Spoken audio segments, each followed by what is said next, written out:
बंद बंद चल आमचे दारा बंद.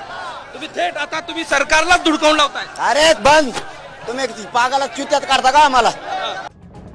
मराठा आरक्षण कुठल्याही परिस्थितीत मिळालेच पाहिजे यासाठी शनिवारी मुंबईच्या दिशेने प्रचंड मोर्चासह निघालेले मनोज जरांगे आणि राज्य सरकार यांच्यात कमालीचा तणाव निर्माण झालाय. परिणामी नाराज मुख्यमंत्री एकनाथ शिंदे यांच्याकडून जरांगे यांच्याशी चर्चेचे दरवाजे जवळपास बंद करण्याचा निर्णय झालाय.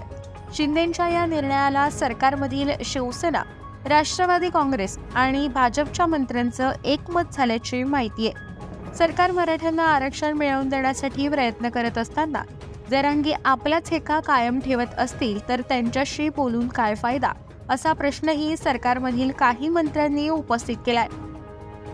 मराठा आरक्षणाचा मुद्दा मार्गी लागण्यासाठी सरकारकडून जोरदार प्रयत्न सुरू आहेत. जरांगे मात्र आपल्या मागण्या बदलत असल्याने त्यांच्याशी चर्चा करण्यात काहीच अर्थ नाही, असे एका मंत्र्याने नाव न देण्याच्या अटीवर सरकारनामाशी बोलताना सांगितलं. मराठा आरक्षणाच्या बाबतीत मागील काही दिवसांपासून सरकार आणि जरांगे यांच्यात सतत चर्चा सुरू आहे. मनोज जरांगे यांच्याकडून सांगण्यात येत असलेल्या बहुतांश मागण्या सरकारमधील मंत्री आणि प्रशासकीय अधिकारी पूर्ण करत आहेत. त्या बाबतीत सकारात्मक असतानाही जरांगे मुंबईतील आंदोलनावर ठाम आहे. जरांगे अशीच भूमिका घेणार असतील तर त्यांच्यासोबत चर्चा करण्यासाठी आम्ही जाणार नाही, अशी स्पष्ट भूमिका काही मंत्र्यांनी घेतल्याची माहिती समोर आहे. मराठा आरक्षणावर मार्ग निघावा यासाठी मुख्यमंत्री एकनाथ शिंदे सतत मंत्र्यांना आणि अधिकाऱ्यांना जरांगे यांच्यासोबत चर्चा करण्यासाठी पाठवत आहेत. मराठा कुणबी नोंदी शोधल्या जात आहेत.